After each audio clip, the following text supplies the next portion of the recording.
10 Taxation Chapter 10.1 Introduction. Taxes are compulsory payments made by taxpayers, individuals or legal entities, to the government in order to generate funds for undertaking development work, finance government spending, and pay for public goods/services. Tax is also the glue that binds the taxpayers and the government together, as it makes the government accountable to the taxpayers. A failure to pay along with evasion or resistance to taxation is punishable by law. It is a part of the fiscal policy. 10.1.1 Some basic concepts. 1. Impact of tax. The impact of tax is on the person who bears the financial burden of tax, pays the tax money, in the first instance. 2. Shifting of tax. Shifting of a tax refers to the process by which the monetary burden of a tax is transferred from one person to another. Whenever there is a shifting of taxation, the liability to pay tax may be transferred forward or backward. When the seller shifts the tax to the consumer, it is called forward shifting. When the seller or producer chooses to bear the burden of taxation himself/herself due to a fear of fall in demand, in that case the tax is said to be shifted backward. 3. Incidence of tax. Incidence of tax refers to the money burden of a tax on the person who ultimately bears it. 4. Progressive tax. It is a system of taxation where the tax rate rises with the rise in taxpayers' incomes. The rationale is that tax should impose a relatively larger burden on the wealthy. 5. Proportional tax. It is a system of taxation where the tax rate is fixed at some rate irrespective of the level of taxpayers' income. 6. Regressive tax. It is a system of taxation where tax rate does not decrease with decrease in taxpayers' income. 7. Specific tax. Specific tax is a type of tax where specific duties are levied per physical unit of the commodity. It is a fixed amount of tax placed on a particular good. It is also referred to as a per unit tax, and the tax depends on the quantity sold, not the price. For example, it is laid as Indian rupee X per TV, as cloth per meter, as oil per liter, as fertilizer per ton, etc. Laffer curve. Laffer curve depicts the relationship between taxation rates and resultant tax revenue. As per this curve, the tax revenue increases with increasing tax rates only up to a certain point. After this, there is disincentive for the people to work/produce more and higher incentive for tax evasion that leads to decreasing tax revenues. In other terms, lower tax rates increase money in hand. This stimulates more business and more revenue due to raising aggregate demands. So, according to this curve, the government should optimize its tax structures in such a way that the tax slabs are neither too low nor too high. This optimal tax rate ensures that the government gets sufficient revenue to finance its activities while there is incentive for people to work hard and produce more. 8. Ad valorem tax. Ad valorem in Latin literally means according to the value. Hence, an ad valorem tax is a tax based on the value of an item. The most common ad valorem taxes are property taxes levied on real estate. It is usually levied as a percentage of the total value of a commodity. 10.2 Types of taxes. Direct tax and indirect tax. Tax revenue tax rate figure 10.1. LAF, a curve. The taxes can be broadly classified into two types. 1. Direct taxes and 2. Indirect tax. 10.2.1 Direct tax. Direct taxes are those taxes that have to be paid by the person on whom they are levied. In this type of tax, the impact of tax and the incidence of tax are on the same person, and there is no possibility of shifting of tax. Income tax, property tax, corporation tax, etc. are direct taxes as they are imposed on and paid by the same person. Merits of direct taxes. Demerit of direct taxes. 1. The administrative cost of collection of these taxes is low. 1. The direct taxes are generally not shifted and therefore they are painful to the taxpayers. 2. The taxpayer is certain to how much he/she is expected to pay, and similarly, the state is certain as to how much it has to receive as income from direct taxes. 2. It is inconvenient for taxpayers as they have to devote time, money, and effort in ensuring tax compliance, tax filing, and tax-saving investments. 3. They are considered more equitable as they fall more heavily on rich men, progressive tax, than on the poor. 3. The direct taxes may not fall with equal weight on all classes. 4. It recycles wealth and reduces inequalities because of progressive nature. 4. The rate of direct tax is arbitrarily fixed by the government, and they may not be determined on the basis of ability to pay. 5. It is elastic. In case of any contingency, the government can increase revenue by raising direct taxes. 5. Burden of direct taxes falls more heavily on the honest. People/entities can deal in cash or manage their books in order to avoid direct taxes. 6. As it directly connects the taxpayer and the government, it helps in development of a civic sense. 6. High level of direct tax disincentivizes investment and enterprise. High direct taxes also incentivizes individuals and businesses to shift to low tax regime countries. 10.2.2 Indirect tax. Indirect taxes are the taxes where the impact is on a person who can shift the burden of taxation so that the incidence is on another person. In common understanding, indirect taxes are those taxes which are levied on commodities and services which are paid by people through their consumption expenditure. Custom duties, sales tax, services tax, excise duties, etc. are indirect taxes, as these taxes are levied on companies but ultimately paid by the customers who buy their products. Merits of indirect taxes. Demerit of indirect taxes. 1. Usually they are paid in small amounts and at intervals instead of in one lump sum, and hence the burden of these taxes is not felt very much by the taxpayers. 1. Indirect taxes are generally regressive in nature as they fall more heavily upon the poor than the rich, same rate charged for rich and poor. 2. Indirect taxes can be elastic, i.e., the revenue from them can be increased whenever the government may desire to do so, provided that these taxes are imposed on those articles for which the demand is inelastic. 2. Elasticity of indirect taxes depends on inelasticity of demand. Goods with inelastic demand are essential goods like toothpaste, soap, oil, etc., which are used by both rich and poor. Higher burden on poor. 3. Indirect taxes are generally difficult to be evaded as they are included in the price of the commodity. 3. The administrative cost of collecting such taxes is generally heavy because they have to be collected from millions of individuals in small amounts. 4. Indirect taxes can be made progressive by imposing heavy taxes on luxurious goods and exempting articles of common consumption. 4. Indirect taxes discourage savings because indirect taxes are included in price, and therefore people have to spend more on essential commodities. This leads to a diminished investment potential of the economy in the future. 5. Through indirect taxes, every member of the community can be taxed, thus bonding everyone with the government. 5. The income from indirect taxes is said to be uncertain because the taxing authority cannot accurately estimate the total yield from different taxes, as the demand for different goods is influenced by so many factors. Direct tax, indirect tax. Incidence and impact of tax fall on the same person. Incidence and impact of tax fall on two different persons. It is levied on the income, e.g., income tax, corporate tax, etc. It is levied on goods and services, e.g., GST, etc. It is progressive in nature as higher taxes are levied on persons earning higher income. It is non-progressive in nature, i.e., all persons, rich and poor, bear the same taxes on goods and services, irrespective of their capability to pay. 10.3. Classification of taxes based on fairness. 10.3.1. Proportional tax. A proportional tax is one in which the rate of taxation remains constant even as a tax base changes. The concept of proportional tax is shown in the following table. Tax base. Tax rate, constant. Amount of tax, 10,000 rupees, 10%, 1,000 rupees, 20,000, 10%, 2,000 rupees, 30,000, 10%, 3,000 rupees, 40,000, 10%, 4,000. Tax rate. Tax base figure 10.2. Proportional tax 10.3.2. Progressive tax. A progressive tax rate is one in which the rate of taxation increases as the tax base increases. In simple terms, the rich are taxed higher than the poor. The best example is the income tax slab-based rates in India. Tax base tax rate. Amount of tax, 10,000 rupees, 10%, 1,000 rupees, 20,000, 15. 10.3.3. Regressive tax. A regressive tax is one in which the rate of taxation decreases as the tax base increases. This is the opposite of progressive taxation. Regressive taxes tend to reduce the tax burden of the people with a higher ability to pay. They shift the relative burden increasingly to those with a lower ability to pay. Such a model of taxation is usually used to promote growth in small-scale industries to increase the size of industries. Example, the production-linked incentive (PLI) scheme, where the more you produce, the more rebate you get on taxes. Tax-based tax rate. Amount of tax, 10 rupees, 000, 10%, 1,000 rupees, 20. 10.3.4. Degressive tax. Degressive taxes are mildly progressive, but are not very steep. On the basis of equity, these taxes are called degressive. In degressive taxation, a tax may be slowly progressive up to a certain limit. After that, it may be changed at a flat rate. Tax-based tax rate. Amount of tax, 10,000 rupees, 10%, 1,000 rupees, 20,000 rupees, 11%. 2,200 rupees, 30,000 rupees, 12%, 3,600 rupees, 40,000 rupees, 13%, 5,200 rupees, 50,000 rupees, 13%, 6 rupees, 500. Tax rate. Tax base figure 10.5. Degressive tax 10.4. Characteristics of a good tax system. Adam Smith was the first economist who prescribed the general principle of taxation or rules of taxation. They are now considered as the characteristics of a good tax system. Adam Smith's canon of taxation includes 1. Canon of equity. This canon is based on the concept that rich people should pay more taxes than the poor. Hence, a tax system should contain progressive tax rates based on the taxpayer's ability to pay, bear burden of taxation, and sacrifice. 2. Canon of certainty. According to Adam Smith, the tax which each individual is ought to pay has to be certain and without arbitrariness. The time, the manner, and the amount to be paid must be clear to the contributor and to every other person. In other words, a more predictable tax system has better compliance. 3. Canon of convenience. Tax should be collected in a convenient manner from the taxpayers so as to ensure more compliance. For example, it is easier to pay the tax when it is deducted at source, at the time of paying salaries rather than asking to pay separately. 4. Canon of economy. This canon suggests that the administrative cost of tax collection should be minimum so that the tax system is efficient. To these 4 canons, economists like Bastable have added a few more, which are as under. 1. Canon of elasticity. Taxation should be elastic in nature, in the sense that more revenue is automatically fetched when income of the people rises. This means that the taxation must have built-in flexibility. 2. Canon of productivity. This implies that a tax must yield sufficient revenue and not adversely affect production in the economy. 3. Canon of simplicity. This suggests that tax rates and tax systems ought to be simple and comprehensible. They should not be complex or beyond the understanding of the taxpayers. 4. Canon of expediency. This suggests that a tax should be determined on the ground of its economic, social, and political expediency. For instance, a tax on agricultural income is exempted because it may not be socially justifiable considering the already low wages of agri-laborers. 10.5. Taxation in India. India has a well-developed 3-tier taxation structure based on 3 levels of government: central, state, and the local government, such as panchayats and municipalities. Constitutional provisions pertaining to taxation in India. Articles Provisions Art 265. It states that no tax shall be levied or collected except by the authority of law. It means all the taxes that are being charged need to be backed by the law passed by Parliament or state legislatures. Article 246. It distributes legislative powers including taxation between the scheduled Parliament and the state legislature. 7. Schedule 7 provides for the 3 lists. 1 list, I. It provides for areas on which only Parliament is competent to make laws. 2. List 2. It provides for areas on which only a state legislature can make laws. 3. List 3. The areas on which both the Parliament and the state legislature can make laws concurrently. Article 246. 1. Parliament has exclusive powers to make laws with respect to any of matters enumerated in List I of 7th Schedule. Article 246. 3. It provides that the state government has exclusive powers to make laws for the state with respect to any matter enumerated in List 2 of 7th Schedule of Constitution, i.e., State List. Article 246a. 1. Parliament and the legislature of every state have power to make laws with respect to goods and services tax imposed by the Union or by such state. 2. Parliament has exclusive power to make laws with respect to goods and services tax where the supply of goods or services takes place in the course of interstate trade or commerce. Article 248. It mentions that the residual powers of legislation are vested in the Parliament. It means that Parliament has exclusive power to make any law with respect to any matter not enumerated in List 2 and 3.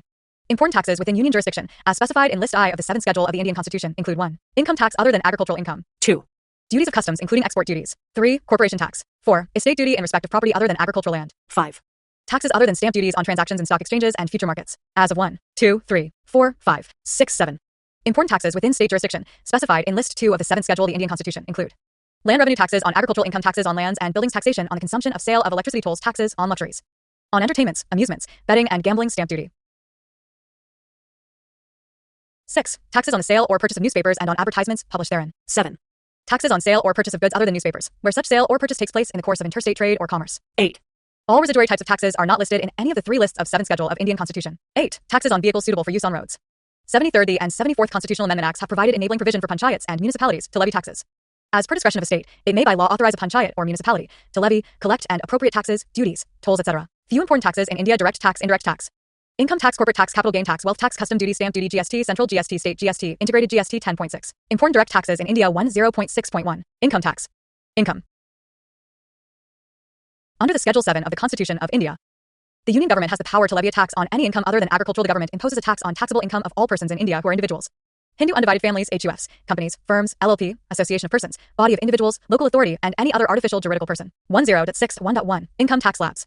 Income tax slab refers to the different income brackets on which different rates of taxation are charged to ensure progressive system of taxation. This means that people in higher income slabs are taxed more, and those at the lower income slabs are taxed less or even given tax holidays. These tax slabs are changed as per discretion of the Union government in the budget. Individual taxpayers in India are categorized into 3 groups.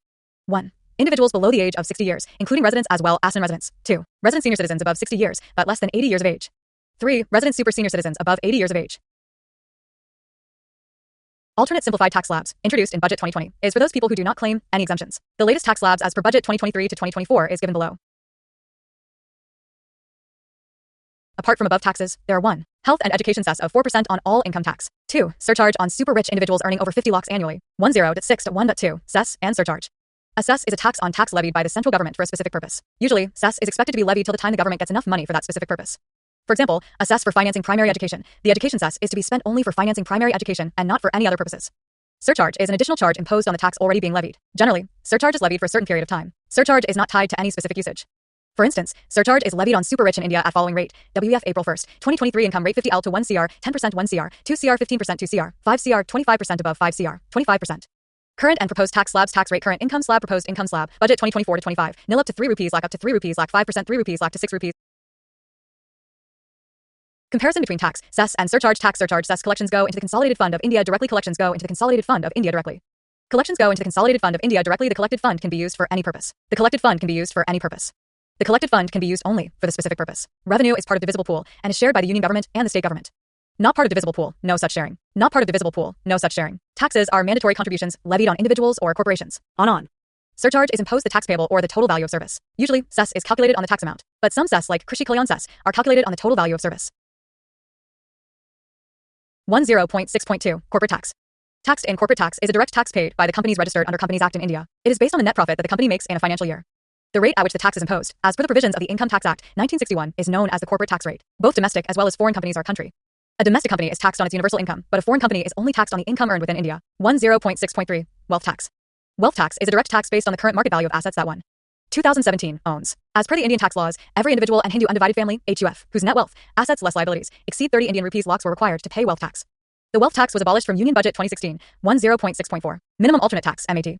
MAT was introduced specifically to target those companies which make huge profits but pay no/minimal tax by taking advantage, misusing of the various deductions and exemptions allowed under the Income Tax Act. After its introduction, companies need to pay a minimum fixed figure 10.6 average corporate tax rate across the world.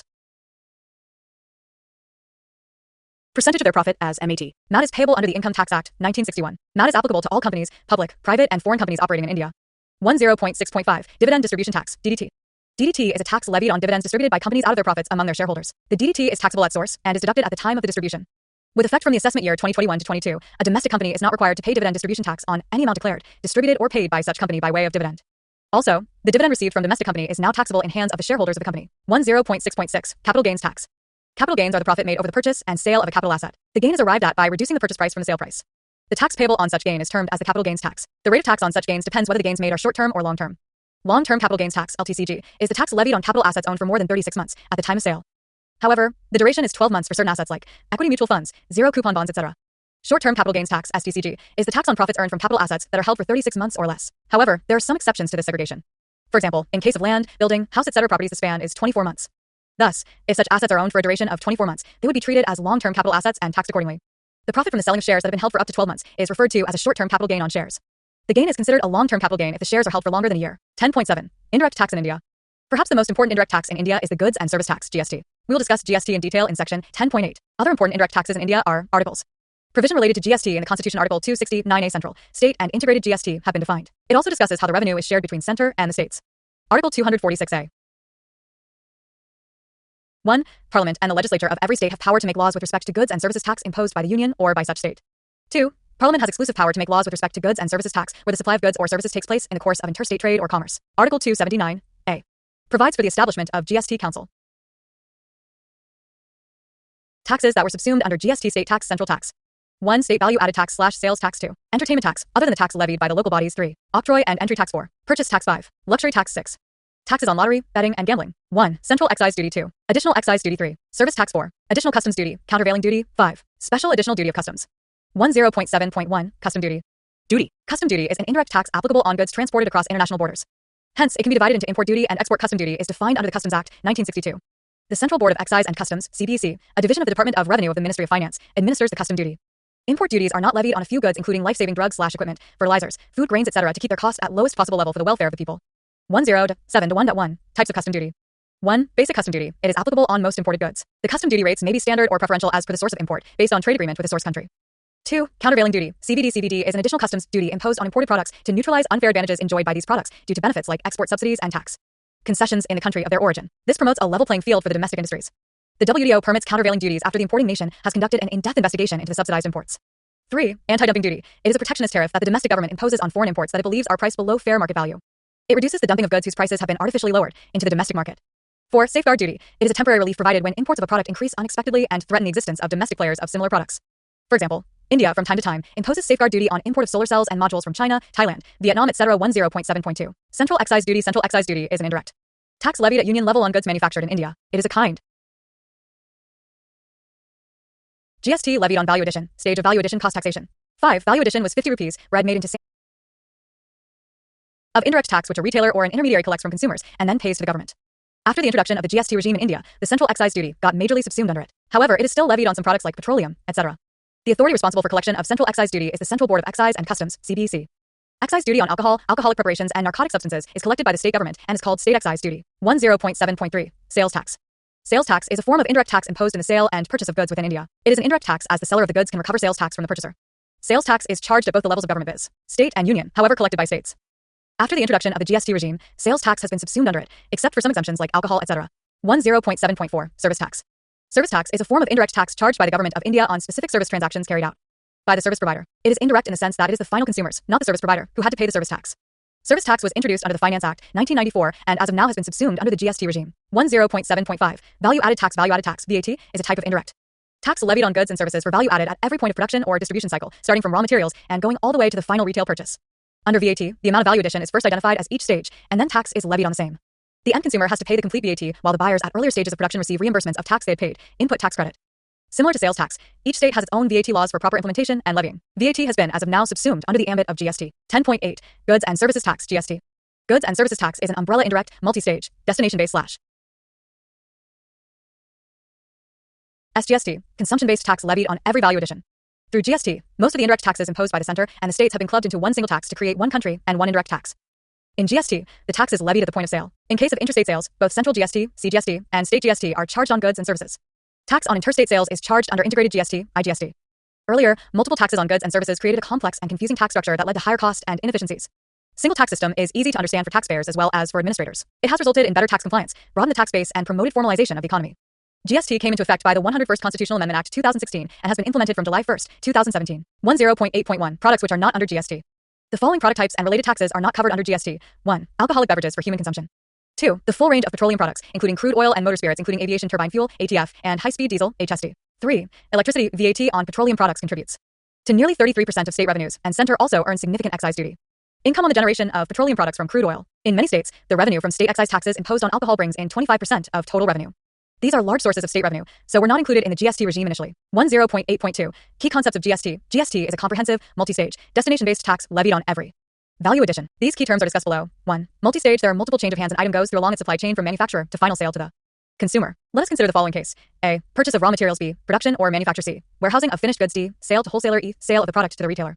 F. Sale to the end consumer buying raw material. Manufacturing. Sale to wholesaler. Final sale to customer. Sale to retailer. Figure 10.7 GST. A multi-stage tax. 2. Value addition. GST is levied on the value additions, i.e., the monetary worth added at each stage to achieve the final sale to the end customer. Refer table GST levied on value addition, understanding the cascading effect and how GST, a value-added tax, can reduce cascading effect. Note: even though the tax collected decreases in GST, it ensures every producer comes into the tax net so that producers can claim the input tax credit. This increases the formalization and thereby the total revenue. 3. Destination-based. Destination-based means that it is imposed on final consumption. Consider a product manufactured in Maharashtra and sold to the final consumer in Karnataka. Since goods and service tax is levied at the point of consumption, in this case, Karnataka, the entire tax revenue will go to Karnataka and not Maharashtra. 10.8.2 Components of GST. There are three taxes applicable under the system: central GST, state GST, and integrated GST.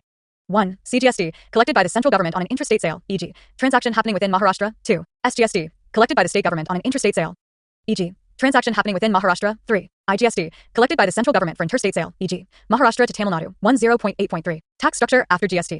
There is a dual GST with center and state simultaneously levying equal tax on common base. CGST is levied by the center, and SGST is levied by the state. UGST is levied by union territory. IGST is levied on interstate sale of goods and services. Import of goods or services is treated as interstate supplies and is subject to integrated goods and services tax, IGST, in addition to the applicable customs duties.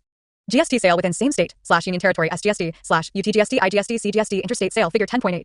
Tax structure after GST transaction, new regime, old regime, revenue sharing sale within the state. CGST plus SGST, VAT plus central excise or service tax. Revenue is shared equally between the center and the state. Example, consider that a businessman A from Maharashtra had sold goods to B in Maharashtra. The GST rate is 18%, comprising of CGST rate of 9% and SGST rate of 9%. In such case, the dealer collects 1,800 rupees, of which 900 rupees will go to the central government and Rs. 900 will go to the Maharashtra government. Sale to another state, IGST, central sales tax plus excise or service tax. There is only one type of tax, central, in case of the interstate sales. The center will then share the IGST revenue based on the destination of goods. IGST ensures that the SGST component accrues to the destination/consuming state, although the tax is paid in the originating state. Example, consider that a businessman A from Maharashtra had sold goods worth 1 rupee 00000 to be an up. The GST rate is 18%, referring to 18% IGST. In such a case, the dealer has to charge 18,000 rupees as IGST. This IGST will go to the center. 10.8.4. Benefits of GST. The benefits of the GST are discussed below for business 1. A robust and comprehensive IT system providing online services such as registrations, returns, payments, etc. makes compliance easy, cheaper industry, and transparent. 2. GST increases certainty and ease of doing business. GST makes doing business in the country tax neutral, irrespective of the choice of place of doing business. 3. A system of seamless tax credits throughout the value chain and across boundaries of states ensures that there is minimal cascading of taxes. This reduces hidden costs of doing business. 4. Reduction in transaction costs and improved ease of doing business improves competitiveness of domestically produced goods in the international market. Thus, businesses gain new markets. 4. 1. GST is simple and easy to administer. It creates a unified common government market for India. GST has a better control on leakage. 2. GST streamlines the taxation process through harmonization of laws, procedures, and rates of tax between center and states and across states. 3. Uniform SGST and IGST discourages tax evasion by eliminating rate arbitrage between neighboring states. 4. GST has helped in expanding the tax base and enhancing the taxpayer's confidence. This has helped in making tax buoyant. 5. GST has also promoted regularization in the unorganized sector. For consumer 1, it brings down the total tax burden, consequently reducing the prices of goods and services. 2. It benefits the common man as a good number of products and services of common use are exempt from tax or are charged at 5% or less. 3. GST has ensured a uniform price rate throughout the country. 4. It has made interstate movement of goods and services easier by eliminating taxes like octroi duty, etc. 10.8.5. Tax slab under GST. Goods and services are divided into 5 tax slabs for collection of tax: 0%, 5%, 12%, 18%, and 28%. However, petroleum products, alcoholic drinks, and electricity are not taxed under GST. They are taxed separately by the individual state governments, as per the previous tax regime. The GST rate slabs are decided by the GST Council. 10.8.6. E-way bill. E-way bill is an electronic document that contains details about movement of goods and has to be carried by transporters for any consignment above 50,000 rupees. It can be generated from the Goods and Services Tax Network, GSTN. Its validity varies depending on the distance that the goods have to travel. Goods that are moved inside a state need no e-way bill if the distance is up to 10 kilometers. The limit has now been increased to 50 kilometers. HSN code. Some goods that are out of the e-way bill's ambit include perishable items such as meat, milk and milk products, and fruits and vegetables. Other items that don't need an e-way bill are gold and silver jewelry, cooking gas cylinders, raw silk, wool, and handlooms. It ensures minimal physical interaction with the concerned departments and hassle-free movement of goods within and outside a state. 10.8.7. GST Network. The GST Network, GSTN, is a non-profit organization established to manage the entire IT system of the GST portal. GST portal is used by the government to track every financial transaction and provides taxpayers with all services from registration to filing taxes and maintaining all tax details. Initially, in GSTN, central government held 24.5% of shares, state. HSN, Harmonized System of Nomenclature, is a code used for systematic classification of goods all over the world. HSN code, also known as HS code, was developed by World Customs Organization, WCO. In India, HSN code has 6 or 8-digit uniform codes that classify more than 5,000 products and are accepted worldwide. It is also used for identifying the applicable rate of GST on different products. Manufacturers, importers, and exporters in India have been using the system for a long time. Figure 10.9. GST over the years. Governments held 24.5% of shares, and the remaining 51% were held by non-government financial institutions. However, later it was made a wholly owned government company having equal shares of state and central government. 10.8.8. National Anti-Profiteering Authority, NAA. Profiteering means unfair profit realized by traders by manipulating prices and adjusting tax rate. In the context of the Goods and Services Tax, GST, profiteering means that traders are not passing on the benefits of tax rationalization to customers, i.e., traders are not reducing the prices of the commodities when the GST Council has reduced the tax rates of commodities and services. The NAA has been constituted under Section 170, one of the Central GST Act, 2017. NAA's main function is to ensure that traders are not realizing unfair profit by charging high prices from the consumers in the name of GST and passing on the benefits to the customers.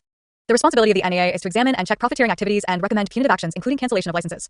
NAA comprises of a chairman and 4 technical members. NAA works with a standing committee, screening committees in every state, and the Directorate General of Anti-Profiteering in the Central Board of Indirect Taxes and Customs, CBIC. The orders of the NAA can be appealed against only in the High Court. Figure 10.10. Multi-tiered system.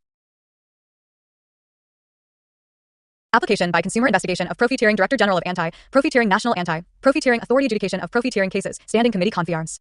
Prima facie evidence of Profiteering State Screening Committee Confi Arms. Prima facie evidence of Profiteering Investigation of Profiteering Figure 10.12. National Anti-Profiteering Authority Figure 10.11. Trends in Tax Receipts 10.8.9. GST Council. Goods and Services Tax GST Council is a constitutional body created under Article 279A, inserted through 101 Constitution Amendment Act. The GST Council makes recommendations to the Union and state governments on issues related to goods and service tax, such as the goods and services that may be subjected or exempted from GST, model, GST laws, etc. As per Article 279A(1) of the Constitution, the GST Council was constituted by the President. The Council consists of the Union Finance Minister as the chairperson, the Union Minister of State in charge of Revenue or Finance, and the Minister in charge of Finance or Taxation, or any other minister nominated by each state government. Secretary Revenue acts as the ex officio secretary to the GST Council. 10.8.9.1 Quorum and decision making. For a valid meeting of the GST Council, at least 50% of the total number of the members should be present. Every decision made during the meeting should be supported by at least 75% of the majority of the weighted votes of the members who are present and voting at the meeting. The votes of central government have the weightage of 1/3 of the total votes. The votes of state government have the weightage of 2/3 of the total votes cast in the meeting. October 8th, 10. GST compensation.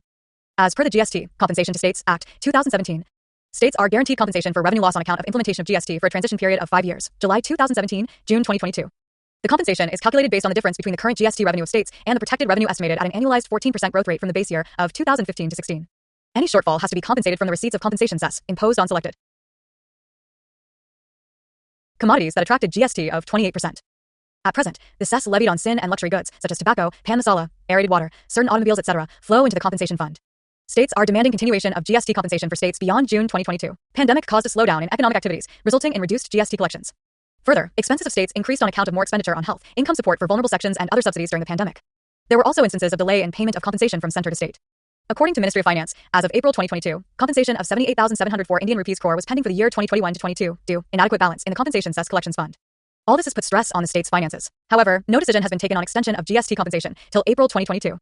To pay GST compensation to the states in order to secure their protected revenue, central government took loans. GST Council has decided to continue levying compensation cess for an extended period up to March 2026. It will enable the center to repay the loans taken to compensate states for GST collection shortfalls during FY21 and any shortfall arising in FY22. 10.8.10.1 Composition Scheme. Composition scheme is an alternative method of tax levy under GST designed to simplify compliance and reduce compliance costs for small taxpayers. The business or person who has opted to pay tax under this scheme can pay tax at a flat percentage of turnover every quarter, instead of paying tax at normal rate every month. To be eligible for the composition scheme, the registered taxpayer must provide a declaration on the GST portal before the beginning of each financial year. Businesses with annual turnover up to Rs. 1.5 crore can opt for the scheme. Further, businesses with interstate supplies, manufacturers of ice cream, pan masala, tobacco, and e-commerce players cannot opt for the composition scheme. 10.9 Tax GDP ratio. GDP. Tax to gross domestic product, GDP. Ratio shows the tax revenue as a proportion/percentage of a country's. It represents the government's ability to finance its own expenditure without relying on borrowings. A higher tax to GDP ratio means that the government is able to cast its fiscal net wide and that the economy's tax buoyancy is strong as the share of tax revenue rises in sync with the rise in the country's GDP. On the other hand, lower tax to GDP ratio constrains the government spending on infrastructure and puts pressure on the government to meet its fiscal deficit targets. India's tax to GDP ratio has hovered around 10 to 11%. It is far lower than the average OECD ratio, which is 34%. India's tax to GDP ratio is lower than some of its peers in the developing world. Despite seeing higher growth rates, India has struggled to widen the tax base.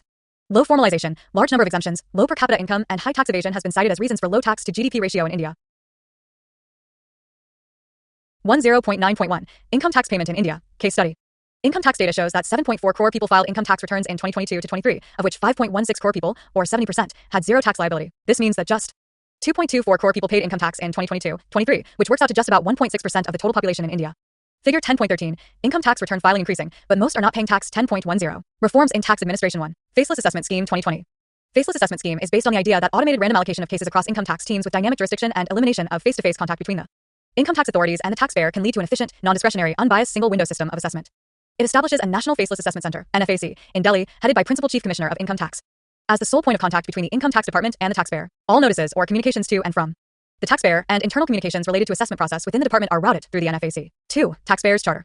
Taxpayers Charter is a set of written commitments by the Income Tax Department and obligations of the taxpayers. Taxpayers Charter is for building trust between the taxpayer and the Income Tax Department. The charter seeks to bring in transparency in the department and at the same time ensure tax compliance from taxpayers. 3. Aadhaar, PAN linkage. Linking of the Aadhaar number with the PAN card is part of the government drive against black money. It is also part of the Digital India initiative in which all government records are to be digitized. 4. Project Insight. Project Insight, launched in 2017, is an Income Tax Department initiative to monitor high-value transactions in order to track tax evasion. To implement the project, the government signed a contract with information technology major L&T Infotech Limited. The project added to the list of efforts made by government to curb black money like Operation Clean Money, e-platform to analyze large cash deposits made during the demonetization window. 9. November to December 30th, 2016. 5. Refining tax structure. A simplified tax structure has optimum number of tax slabs and tax rates, minimum concessions and deductions, broad tax base, etc. This encourages tax compliance and leaves low scope for tax avoidance or evasion. Government efforts towards this direction are: A. New simplified regime for income tax payment. B. Steps to bring down effective corporation tax to 25% by eliminating concessions and deductions. C. GST to replace a large number of state and union-level indirect taxes. D. Withdrawal of retrospective taxation amendment in IT Act, made in 2012, to create an investor-friendly tax ecosystem. 10.11. Miscellaneous 10.11.1. Tax evasion and tax avoidance. When a person/entity deliberately does not pay his/its true tax liability, it is termed as tax evasion. Tax evasion is illegal. On the other hand, tax avoidance is the use of legal methods to minimize the amount of tax owed by an individual or a business to the government. 10.11.2. Black money. Black money is an amount/income that is not disclosed to the tax authority. It can be generated from legal as well as illegal activities. Steps taken by government to curb black money in India. 1. Prevention of Money Laundering Act, 2002. It was enacted for the purposes of preventing the offense of money laundering and the confiscation of property derived from the proceeds of such offense. Under the PMLA Act, the Enforcement Directorate is empowered to conduct a money laundering investigation. 2. Benami Transactions, Prohibition Amendment Act, 2016. The word Benami transaction refers to any transaction made by a person without using his name or by employing the name of a third person. Benami transactions have the motive of disguising the real ownership for the purposes of tax avoidance, parking unaccounted money, etc. The Benami Transaction Prohibition Act, 1988 was introduced to prohibit Benami transactions and to recover property held as Benami. However, the rules, regulations, and procedures for the implementation of the law could not be framed, rendering it ineffective. Also, it lacked the provision for confiscation of property. To plug in the loopholes, the government enacted the Benami Transaction Prohibition Amendment Act, 2016. 3. Undisclosed Foreign Income and Asset, Imposition of Tax Act, 2015. The act gave a one-time opportunity to Indian residents to declare undisclosed foreign income and assets. The only requirement was to pay tax at a rate of 30% along with a penalty of 30% on the declared foreign income or assets.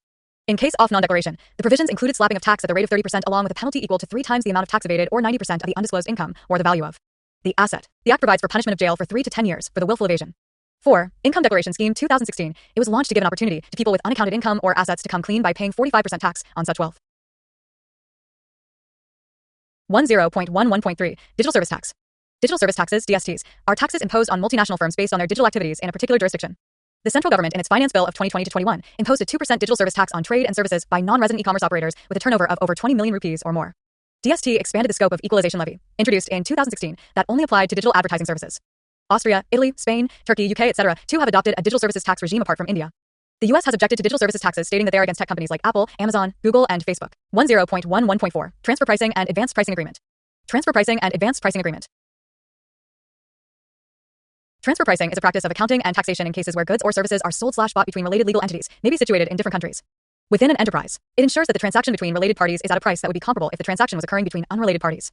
Advanced Pricing Agreement is an agreement between a taxpayer and tax authority to determine the transfer pricing methodology for accounting international transactions between related parties in future. The agreement helps in removing uncertainty and addressing complex transfer pricing issues in a fair and transparent manner. Arm's length principle. 1. It was agreed upon by all OECD member countries and adopted as an objective guideline for use by multinational companies and tax administrations in international taxation. It means that the price a company pays to purchase goods or services from a related company entity should be the same as if the two entities were unrelated, known as arm's length price. There should be no price adjustment or special conditions for the transaction simply because the parties are related legal entities. 2. Its objective is to avoid the erosion of the tax base or the transfer of profits to low tax jurisdictions. In India, transfer pricing and YLP provisions are contained in Chapter 10 of Income Tax Act, 1961, and arm's length price is determined by the assessing officer. 10.11.5. Double Taxation Avoidance Agreement, DTA. Double taxation is a situation where income generated from a single transaction is taxed in more than one jurisdiction. To address the issue of double taxation and encourage investment, countries sign DTA among themselves. Though signed with good intentions, DTA can create 3 interrelated problems: treaty shopping, round-tripping, and BPS, base erosion and profit shifting. 10.11.6. Treaty shopping, round-tripping, and BPS, base erosion and profit shifting. Treaty shopping is a situation where a person attempts to indirectly access the benefits of a tax agreement between two jurisdictions without being a resident of one of those jurisdictions. For example, a person, P, in country X wants to invest in India. India and X do not have any tax treaty. Instead of directly investing in India, P starts a company in country Y, and then he invests in India, though this company, India, and Y have a tax treaty. Thus, P can take advantage of tax treaty between India and Y without being a resident of either Y and India. Round-tripping refers to a series of transactions that involve circulation of money across jurisdictions culminating in its return to the jurisdiction of origin, usually as a foreign investment. Round-tripping financing generally includes transactions that do not have substantial commercial purpose other than obtaining tax benefit, engaging in money laundering, etc. Round-tripping, from RBI perspective, is a situation where one is investing in an overseas company that has an investment or holding in an Indian company. For example, if an Indian firm creates a shell firm where no production is taking place in country Y and invests its money through this shell firm in Indian shares, this is called round-tripping. Here, the money originated in India and is invested in India through a foreign channel to avoid tax. BPS is a tax avoidance strategy used by multinational corporations where they shift their profits earned in one country to another country with a low rate of taxation. It effectively means that MNCs do business in one country, earn profit there, but pay taxes in another country that has a low tax regime. Organization for Economic Cooperation and Development, OECD, Inclusive Framework on BPS. To address tax avoidance, BPS, the OS framework is based on 2 pillars. 1. Pillar 1. Reallocation of taxation rights, applied to about 100 biggest MNEs with global turnover above 20 billion euros and profitability above 10%. 2. Pillar 2. Global anti-base erosion mechanism, setting global minimum corporation tax, GMCD, of 15% from 2023 to large MNEs with revenues above 750 million euros globally. 3. GMCD is a part of the inclusive framework on BPS to prevent multinationals from paying low taxes or no tax. By transferring their profits in tax havens and to compel them to pay taxes wherever they operate/conduct business in, even if they do not have physical presence in the country. 10.11.7 GAR General Anti-Avoidance Rules. Parties as GAR is an anti-tax avoidance law under the Income Tax Act 1961 of India. GAR was introduced in India through Finance Act 2012, applicable from assessment year 2018 to 19. GAR is specifically aimed at cutting revenue losses that happen to the government due to aggressive tax avoidance measures practiced by companies. GAR is based on the doctrine of substance over form, in which the real intention of seen when they enter into an agreement, as per the provision of IT Act. GAR would apply to an arrangement entered into by the taxpayer which may be declared to be an impermissible avoidance arrangement, IAA. For an arrangement to be declared as IAA, it should follow certain conditions such as A. The main purpose of entering into such arrangement is to obtain tax benefit. B. It results into misuse of the provisions of IT Act or creates rights/obligations which are not ordinarily created between persons dealing at arm's length price. C. The transaction is not carried out in a bona fide manner, etc. Under the GAR, the onus is on the government to declare an arrangement as IAA. If the Revenue Authority considers that the arrangement is an IAA, the assessee will be given an opportunity to be heard. 10.11.8 Taxation of Virtual Digital Assets, VDAs. Finance Bill 2022 defined VDAs under IT Act 1961 as any information or code or number or token generated through cryptographic means or otherwise and which can be transferred, stored, or traded electronically. It includes non-fungible tokens, NFTs, cryptocurrencies, dematerialized shares, promotional currencies, ebooks, etc. Income from the transfer of VDAs will be taxable at a flat rate of 30%, without the ability to offset it against any other losses. No deductions will be allowed, and only the cost of acquisition will be allowed as deduction while computing income. A gift of VDAs will be taxable at the hands of the recipient. Also, Central Board of Direct Taxes, CBDT, has amended income tax rules to specify ways to comply with the new TDS provision on virtual digital assets, VDAs. Under the rules, 1. TDS of 1% will be levied on payments towards VDAs or cryptocurrencies beyond 10,000 Indian rupees in a year. 2. The threshold limit for TDS would be 50,000 Indian rupees a year for specified persons, which include individuals/HUFs who are required to get their accounts audited under the IT Act. Other steps taken by government to curb tax avoidance. 1. Multilateral Convention to implement tax treaty-related measures to prevent base erosion and profit shifting, Multilateral Instrument, or MLI. It seeks to implement a series of tax treaty reforms to update international tax rules and lessen the opportunity for tax avoidance by multinational enterprises. It came into force in 2018. India has signed the convention. 2. India has also signed the Intergovernment Agreement, IGA, on Foreign Account Tax Compliance Act, FATCA, with the United States. 3. Automatic exchange of information. It is an arrangement for exchange of information between countries without having to request it. It can reduce global tax evasion. It is to be carried out under the Common Reporting Standard, CRS, of OECD. India has become a signatory of the Multilateral Competent Authority Agreement on Automatic Exchange of Financial Account Information in 2015. 4. India introduced core elements of the country-by-country reporting requirement in the Indian Income Tax Act 1961 through Finance Act 2016, effective from April 1, 2016. 5. Place of Effective Management, POEM, Regulation. In 2017, Central Board of Direct Taxation issued guidelines for determination of POEM. POEM is a place where key management and commercial decisions are made. It is a measure against shell companies that carry artificial transactions to park funds on tax-free jurisdictions.